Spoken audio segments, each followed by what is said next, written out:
Gopijana Vallabha Girivaradari Gopijana Vallabha Girivaradari Yashodanandana Vaja Janaranjana Shodanandana Vaja Janaranjana Yashodanandana Vaja Janaranjana Yashodanandana Vaja Janaranjana Yamuna Tira Vanachari Natira Vanachari Yamuna Tira Vanachari Natira Vanachari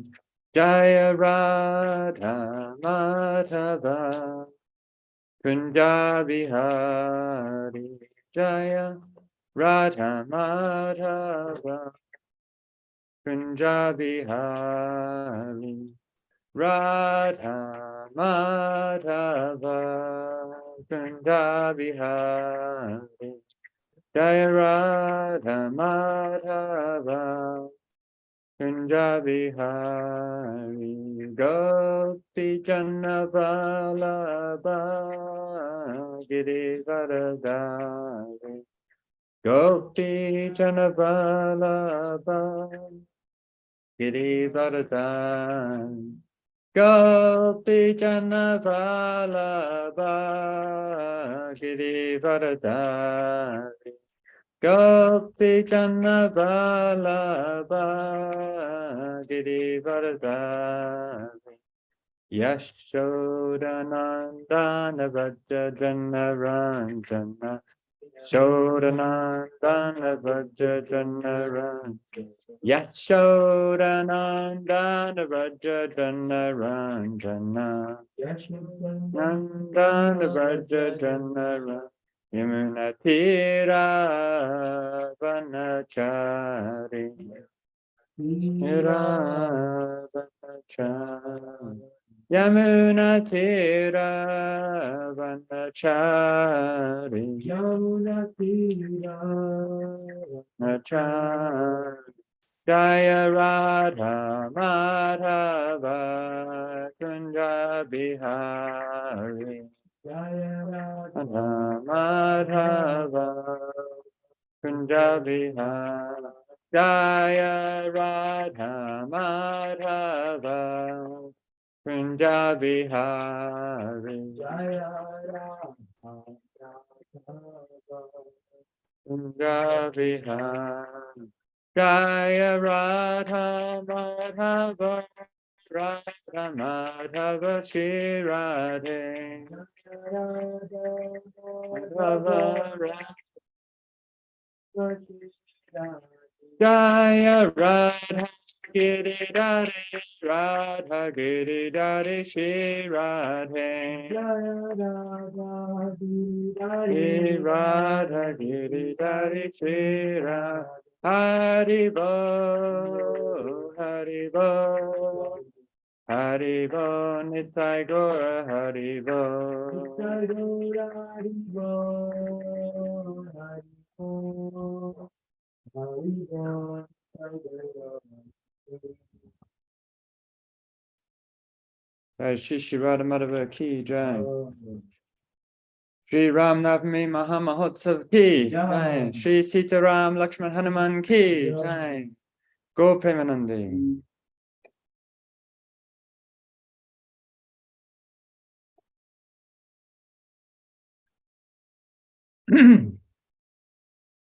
Hare Krishna.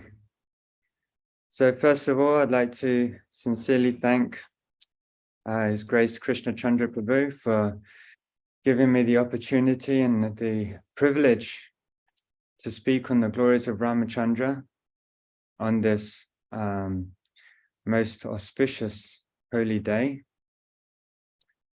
And also I'd like to offer my respectful obeisances to all the glorious devotees who have tuned in to hear the glories of Lord Ramachandra.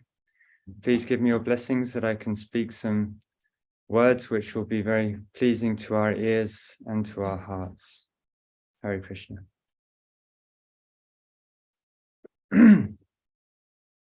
So many people, they ask the question, what is the main difference between Ram Leela and Krishna Leela? That they are both Nara Leela, the Supreme Personality of Godhead, enacting his human-like pastimes. But if we take a close look, there's a quite an obvious difference. It is described how they are like Ram Leela and Krishna Leela are like two fruits. That, you know, a mango is a fruit and an apple is a fruit. They're both fruit, but they have different flavors. So that is the difference between Ram Leela and Krishna Leela. We find that in Krishna Leela, sweetness predominates over duty. So much so that even Krishna forgets about his duty. Krishna is so absorbed in the sweet, loving exchanges between Yashoda Mai, Nanda Bhava, and the gopis, that he completely forgets about his duty to go to Mathura and to kill Kamsa and to release Devaki and Vasudeva from prison.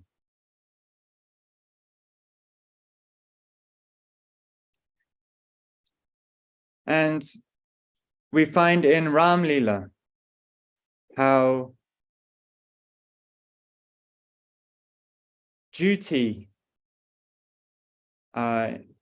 takes more importance than sweetness. No matter how Ram was feeling, no matter how his relatives were feeling, his duty to perform dharma, you know, was the topmost priority.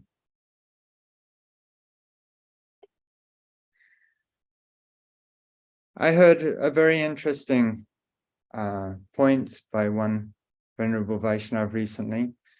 He was explaining how Ram taught how to be the perfect human being in every role.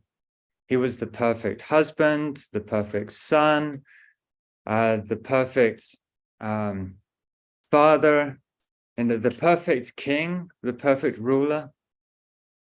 Every role he played to perfection. So he taught how to be a perfect human being. Now, in this cycle of 4 yugas, you know, first we have Satya Yuga, then Treta Yuga, then Dwapara Yuga, and now we're in Kali Yuga. So first, Lord Ram appeared in Treta Yuga, and then Krishna appeared in Dwapara Yuga. So first, we should take instruction and inspiration from Lord Ram on how to become a human being. And then, as Krishna came in Dwapara Yuga, then we can think about attaining transcendence by absorbing ourselves in Krishna Leela.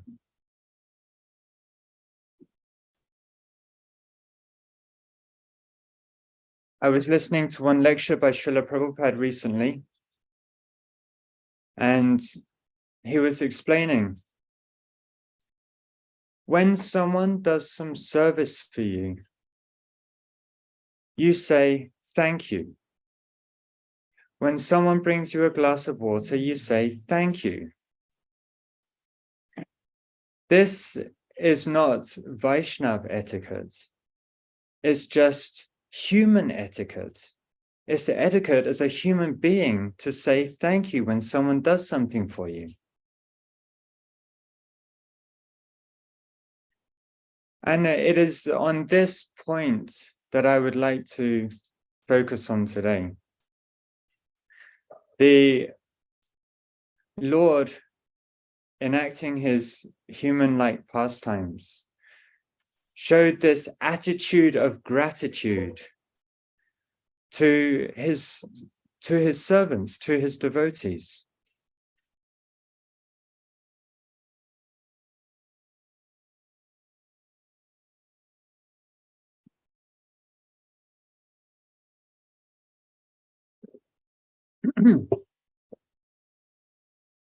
So first we'll read a verse from Srimad Bhagavatam.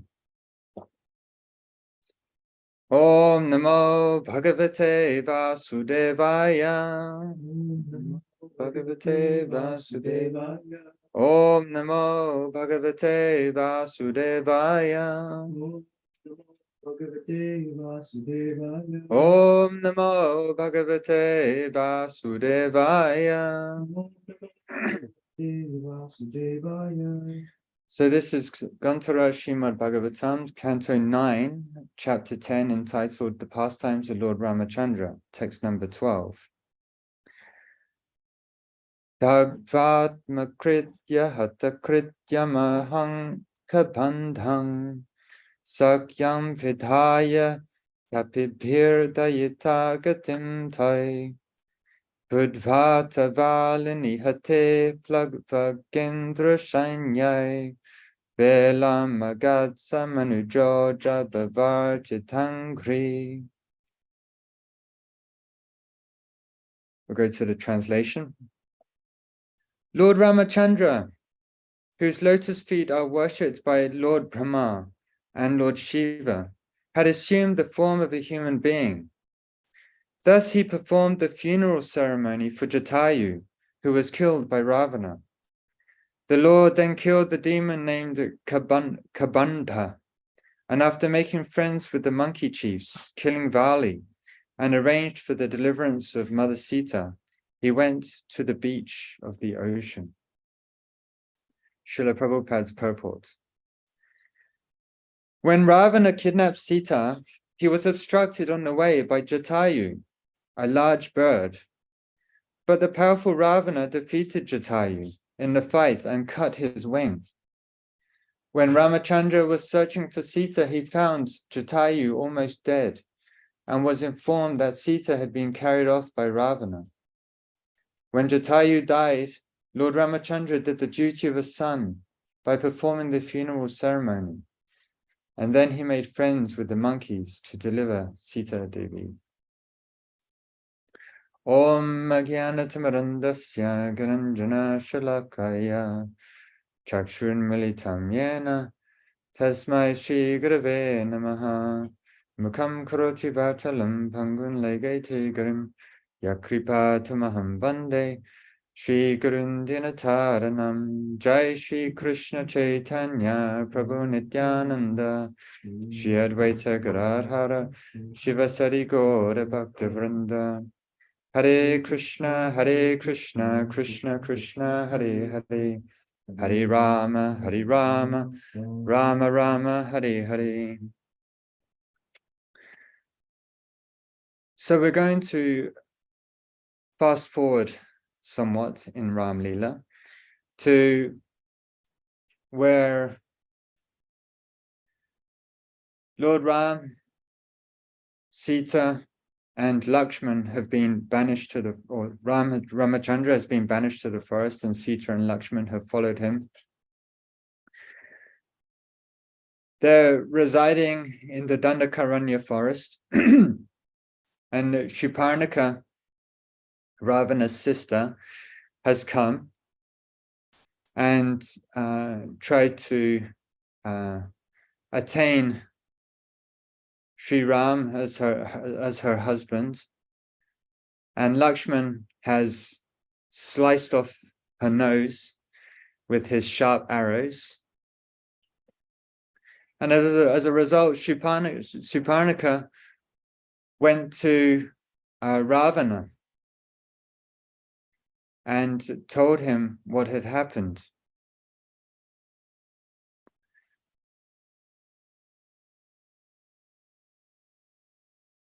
Suparnika had the idea that in order to get revenge, she would incite lust within the heart of Ravana by explaining to him the amazing qualities and beautiful bodily features of Sita.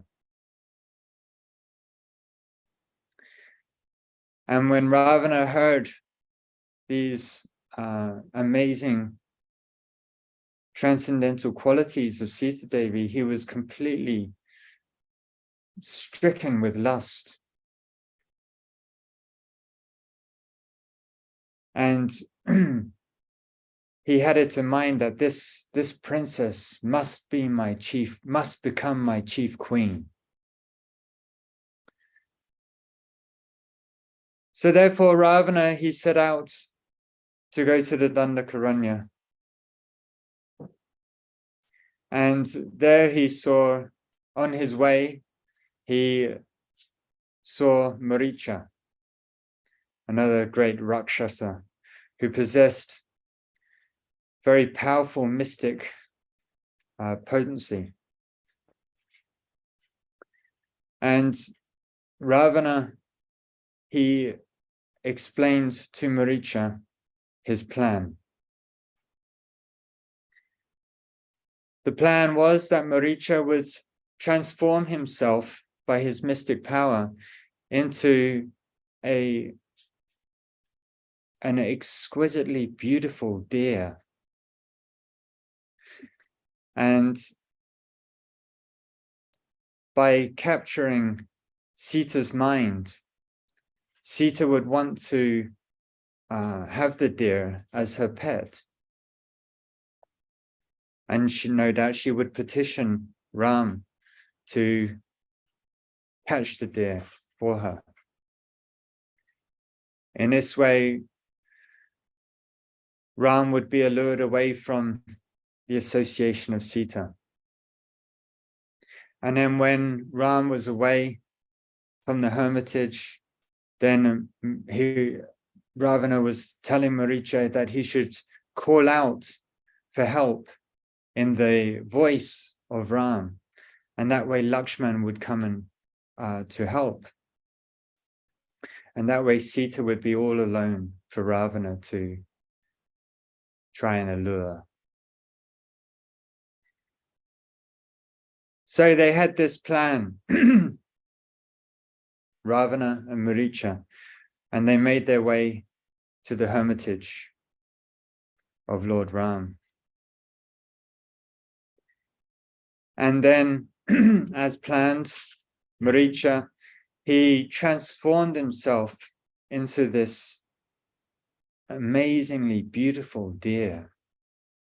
It's described how the snout of the deer was like a red lotus. The chin of the deer was like a blue lotus. Its belly was of a very dark blue color. Its legs were white, and the hooves of the deer were like a glossy black gems. And the eyes of the deer were like diamonds. And the tail of the deer were the colors of the rainbow.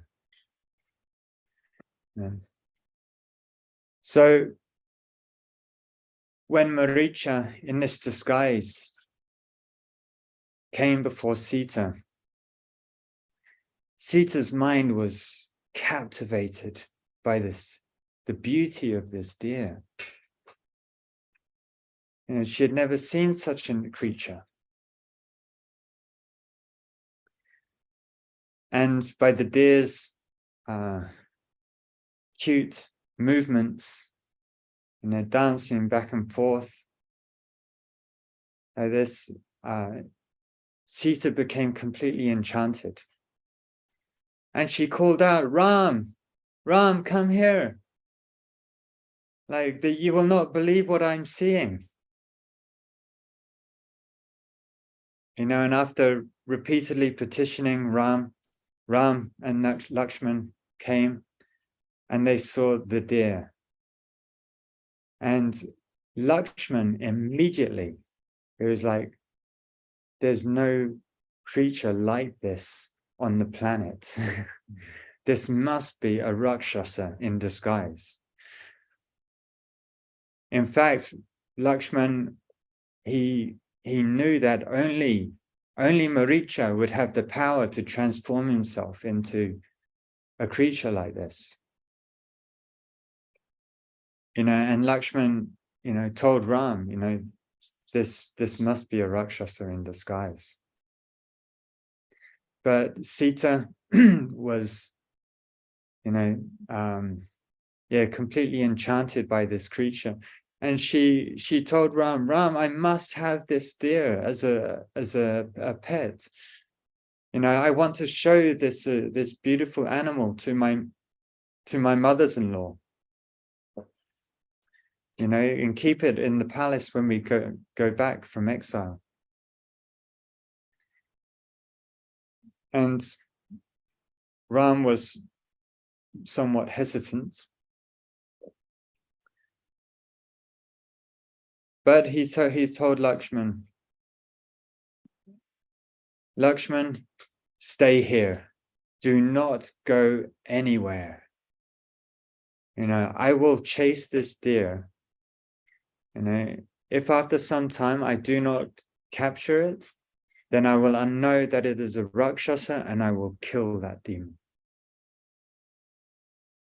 So Ram ran off into the forest. And he was chasing the deer, and the deer was always remained ahead of Ram. And Ram was chasing the deer for over an hour into the thick forest. He was perspiring, and after an hour he thought, I would have captured this deer by now. It must be a Rakshasa in disguise. So therefore Ram, he pulled out his bow and the quiver, put an arrow on his bow, empowered the arrow with mantra, and then released it, and it struck Maricha in the heart. And Maricha manifested his original form as a great demonic Rakshasa and fell with screaming and pain. As Ram approached him with another arrow on his bow, Maricha, remembering the instruction of Ravana, with his last breath, he cried out in a loud voice, Lakshman, help! Sita, alas! And the Rakshasa's voice was so powerful that it could be heard from miles around, much more powerful than a human voice. And as Maricha, he cried these last words, he left his body. He died, went to the abode of death. And Ram was astonished, because even if he'd been running into the forest an hour, even if he shouted at the top of his lungs, there's no way Lakshman and Sita would be able to hear him. So the only thing he could do was turn around and run back. In the meantime, Sita and Lakshman, they had heard the cry of Maricha, and Sita was completely in so much distress. My lord is in trouble. Lakshman, you must go and help Ram.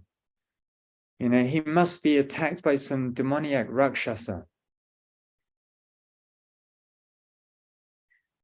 And Lakshman, he was sober. He didn't say anything. He didn't move. Ram had given him the instruction, do not go anywhere. And he took that instruction as his life and soul, as he always did. But Sita, she couldn't understand the situation. Lakshman tried to pacify her. He said, don't worry, there is no demon or God alive that could overcome Ram in battle.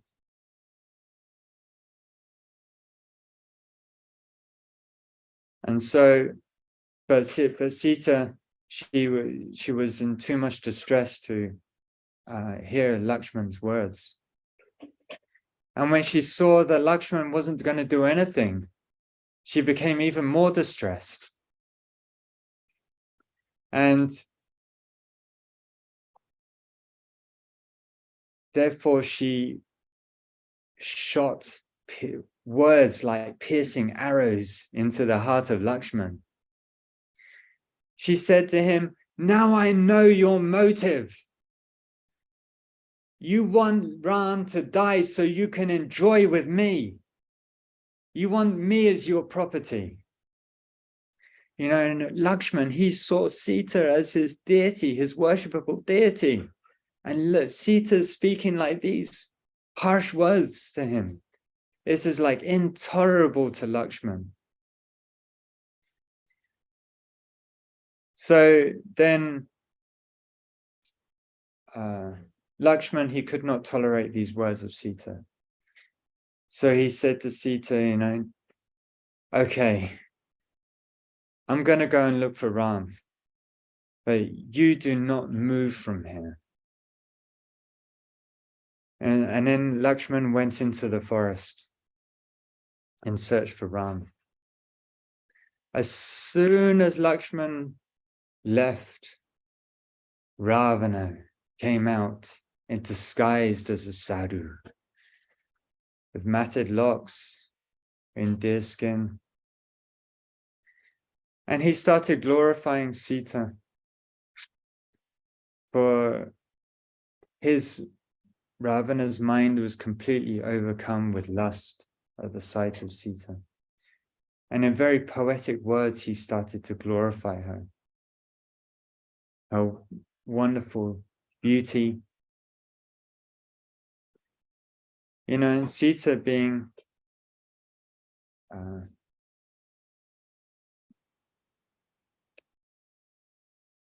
a follower of proper etiquette and proper dharma, she took Ravana to be a sage in the forest, as it was a regular occurrence that sages and yogis would come to the hermitage of Ram for his darshan. And so Sita, she offered Ravana in disguise a seat and some water. And after some time of conversing, Ravana, he revealed his form. He revealed who he was. And Sita was completely horrified.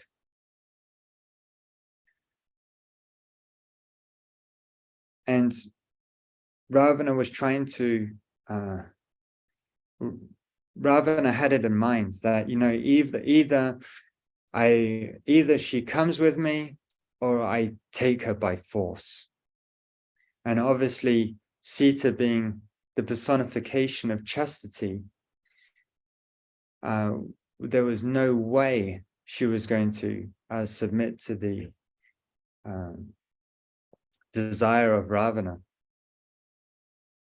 Therefore, Ravana, he forcibly grabbed hold of Sita and called for his chariot. He had a very interesting chariot that was drawn by asses which had the heads of goblins. Very inauspicious.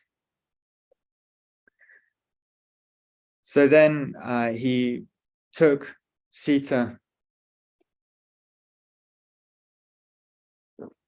he dragged Sita onto his chariot, and by his mystic potency, the chariot started flying off into the sky.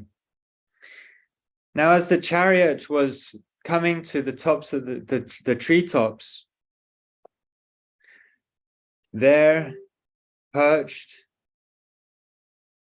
in one of the trees, was Jatayu, the king of the vultures.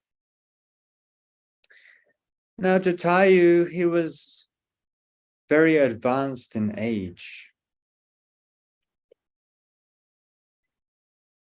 But all aspiring Vaishnavas should hear the glories of Jatayu with great eagerness.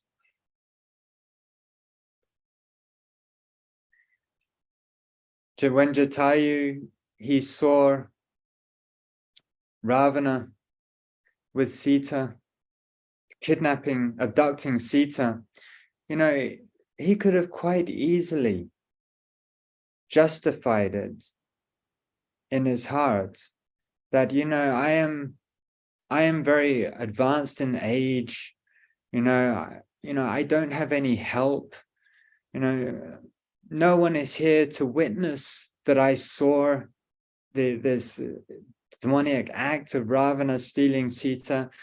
Jatayu could have just turned a blind eye and let Ravana carry off Sita. But no, Jatayu, he could not tolerate seeing this heinous act of Ravana abducting Sita. So he challenged Ravana.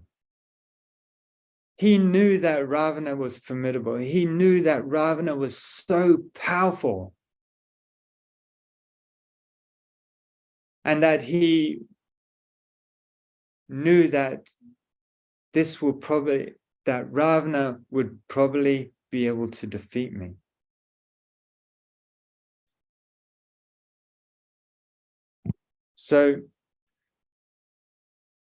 But Jatayu, with great heroism, he approached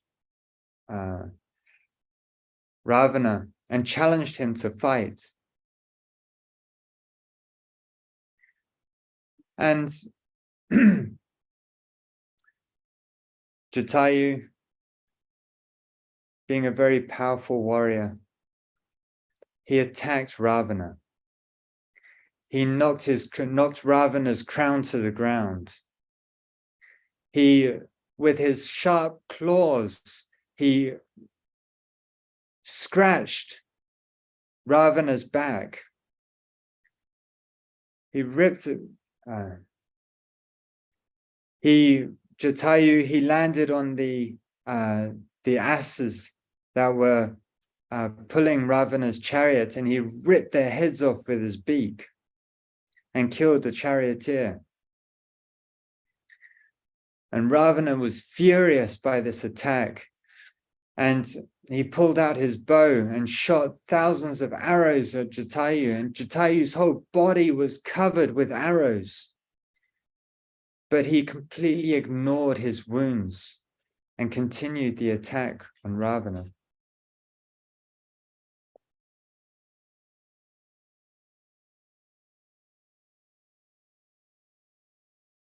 Jatayu's attack on Ravana was so fierce that Ravana was forced to the ground.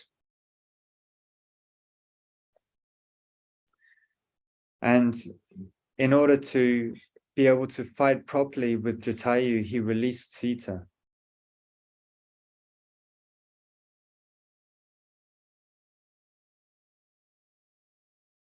So the fight went on between Jatayu and Ravana for a long time.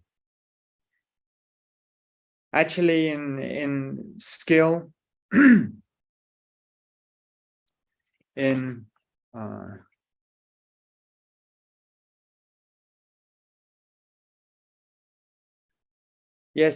skill and strength, Jatayu was actually greater than Ravana. But after some time, Jatayu, due to his old age, became fatigued. And when Jatayu swooped down to attack Ravana, again, Ravana unsheathed his sword and chopped off Jatayu's wings.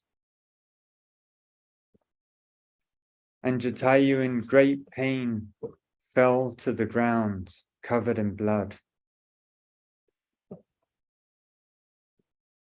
Immediately, Sita ran over to Jatayu and was in so much distress.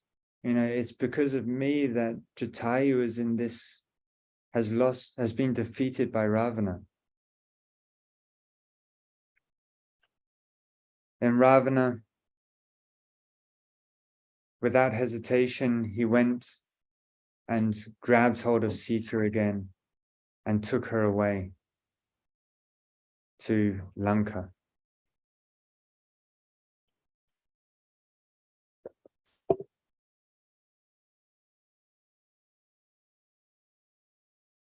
One thing that really struck me when I was meditating on this pastime is how much similarity there is between Jatayu and Srila Prabhupada and our Srila Prabhupada. That in an advanced age, Srila Prabhupada was he should have been well into his retirement, you know, and he could have easily quite justified him staying in Vrindavan and doing bhajan and leaving his body, you know, but he didn't. You know, he accepted the challenge to fulfill the instructions of a spiritual master in such a frail body. He suffered 2 heart attacks, you know, and then went to fight with the Ravana-like demoniac qualities that are possessed in the conditioned souls.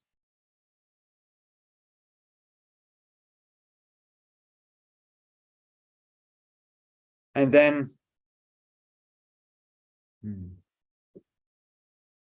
after some time, we hear Ram, he went back to the hermitage went back to his hermitage and saw Sita. Sita has disappeared. There were flowers on the ground from her garland. You know, he was furious with rage, you know, understanding the plan of the Rakshasas to kidnap her. His eyes, he was so furious, his eyes turned copper. And both him and Lakshman, they ran as fast as they could through the forest, looking for clues to where Sita would have been taken. And eventually they came to a clearing in the forest. And then they saw the dead asses that were had been drawing the chariots of Ravana. And then they saw Jatayu lying on the ground. Jatayu was a friend of Dasharat, Ram's father. And as Ram approached Jatayu, Jatayu, in a very faint voice, told Ram that Sita had been abducted by Ravana and he had taken her to Lanka.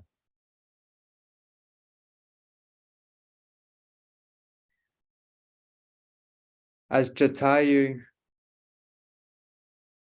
was gazing upon the beautiful form of Lord Sri Ram and chanting the holy name of Ram, he gave up his life.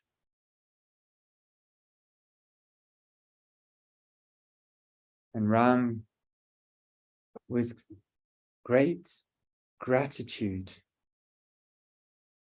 he gave Jatayu the benediction that this would be his last birth. And Jatayu went back to Vaikuntha, Ayodhya Dham in Vaikuntha.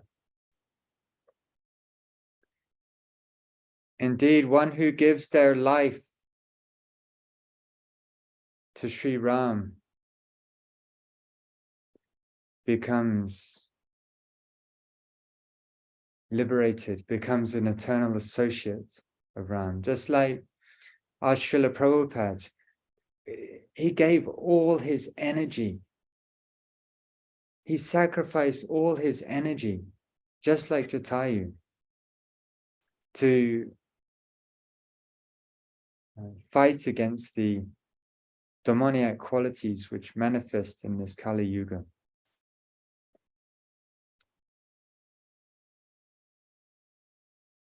Indeed, he became Krishna Langita Vigraha, one who is always embraced by the transcendental arms of the Supreme Lord.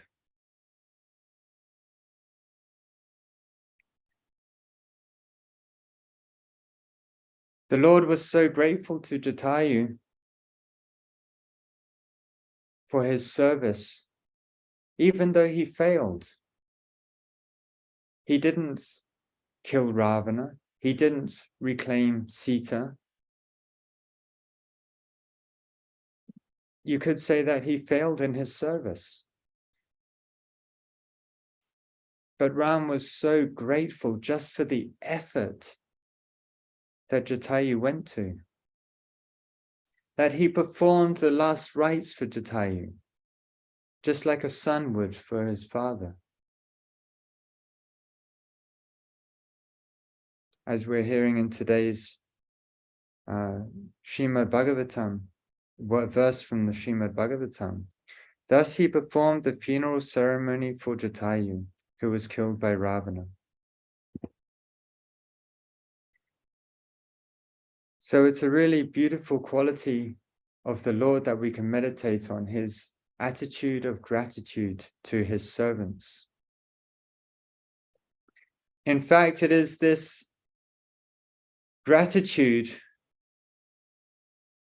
that the Lord shows for his servants, and even the devotees show amongst each other, that adds that sweetness to the relationship.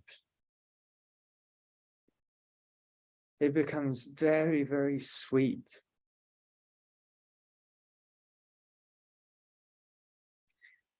So this is something we can all meditate on today. The glorious quality, one of the glorious qualities of Sri Ram, his gratitude towards his devotees. Lord Sri Ram ki jai. Sita Ram Lakshman Hanuman ki jai. Sri Ram Navami Maha Mahotsav ki jai. Srila Prabhupada ki jai. Gaur Premanandi. Let's pray Stambha Bhava Prabhu ki jai. Are there any comments or questions from our listeners?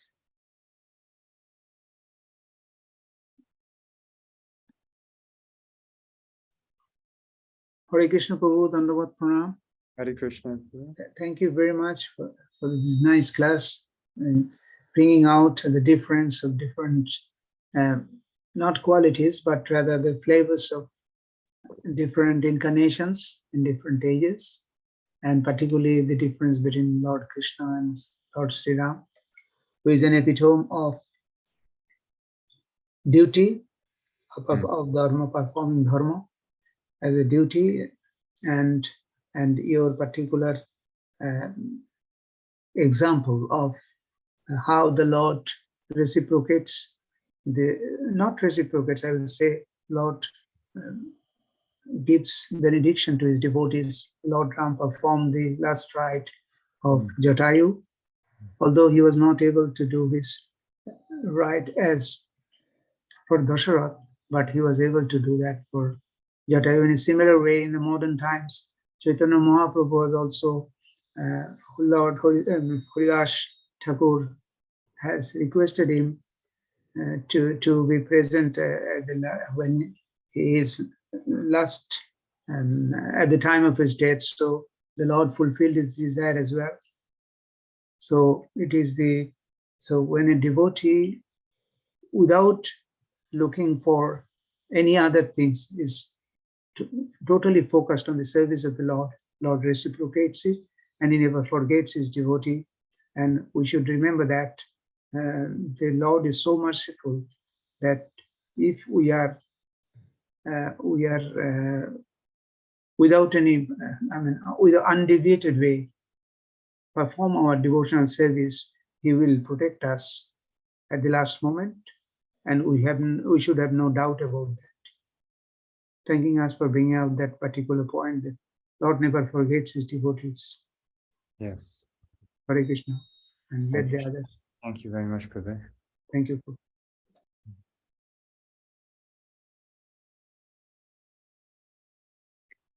Any other questions or comments? Hare Krishna, Stambha Bhava Prabhu. Thank you so much once again. As always, a wonderful class with especially the realizations and also the linkage to the current Prithu Maharaj, what we're discussing. So nicely you brought that out in terms of the false sannyasi, that episode in Ramayana. So I just, when you're mentioning this Jatayu, you mentioned one thing, Prabhu, that even though he failed in his service, the Lord still was seeing the effort. So yeah, I was just thinking like how to understand that, because many times I may think, oh, there's some service or there's some task. I may think that, using our so-called intelligence, I may think, oh no, I should be practical. This is not practical. This thing, it won't work. It's not feasible with our capability or with our resources. So better not spend our resources in this, or better not spend our efforts in this. So how to understand that thinking versus because Jatayu, he didn't have the strength. He was much older than Ravana. Ravana was much younger, much stronger. He had many mystical powers. So I was just wondering, like Jatayu, but still it was more a desperate act. He was not saying that, okay, practically whether this is possible or not, whether it is feasible or not, this task is possible for me or not. But it's more a desperate act. So I just wanted to understand how to contrast these two, whether seeing something is practical and seeing something, doing something in a desperation. So yeah, I just wanted to understand that, Prabhu. Okay.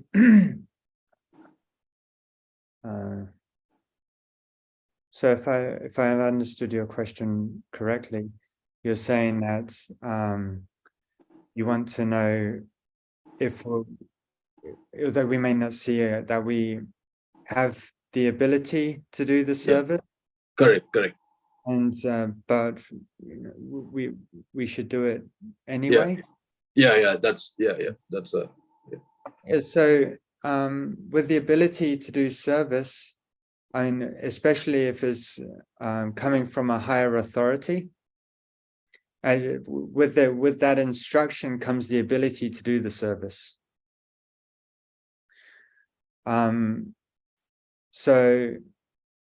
But we also, at the same time, we have to be detached from the result. Like we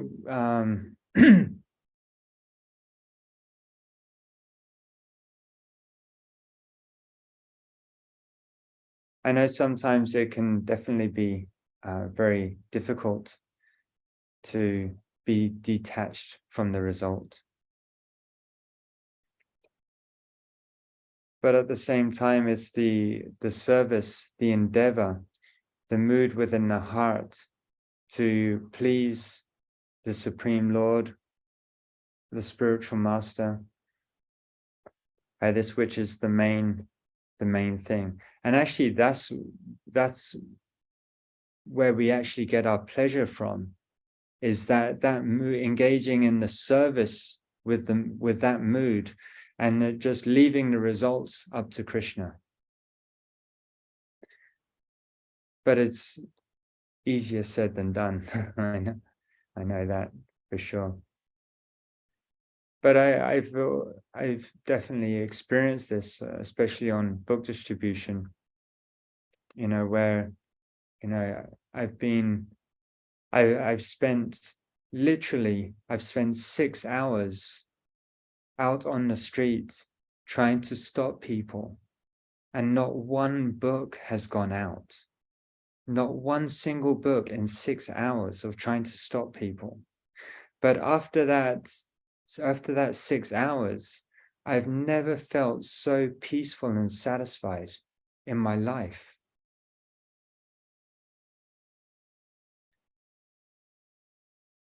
So materially, it just doesn't make any sense. It doesn't make any sense at all. Generally, you would think like, if you distribute hundreds of books, then you'll be on top of the world, and that way the service is successful. But actually, from the feeling I got from that satisfaction, I could tell without doubt that the endeavor I made pleased Guru and Krishna.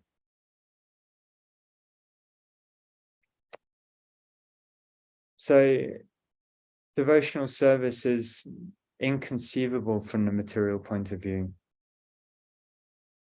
It's all to do with the mood and the effort that one puts into the service. The results, we actually don't have any control at all over. If the result is there, then wonderful, it's great. But all we can do is try our best. Is that okay, Prabhu? Thank you so much, Prabhu. Thank you for clarifying that.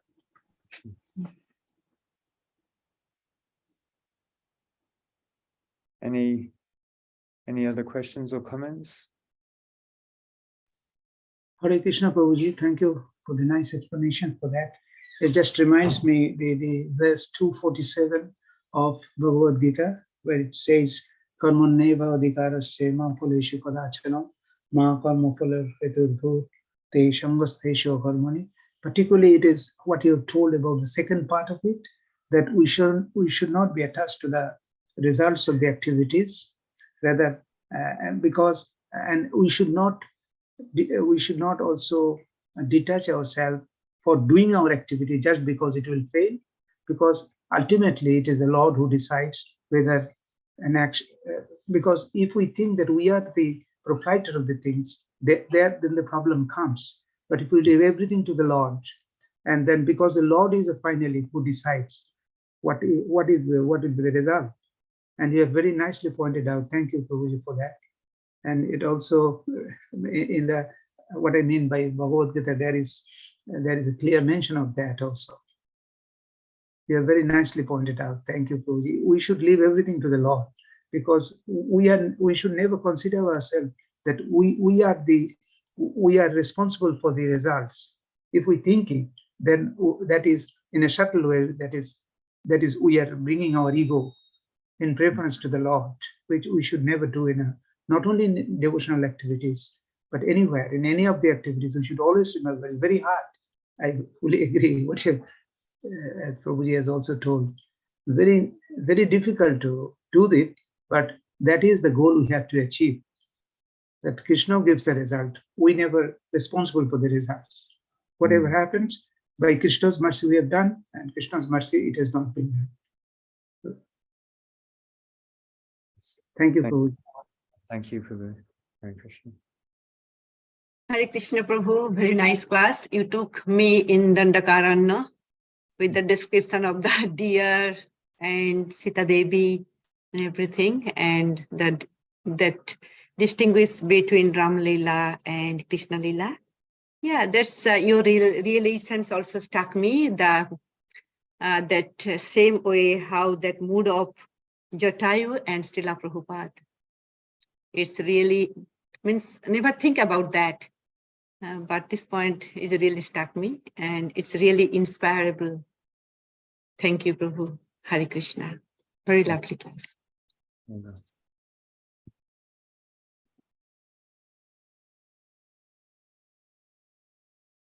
Okay, should we stop there?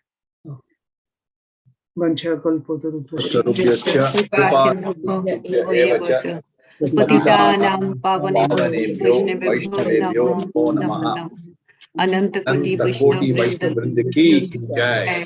His Grace Stambha Bhava Das Prabhu ki Jai. Srila Prabhupada ki Jai. Gaur Premanande Hari Hari Hari Hari Bol. Bol.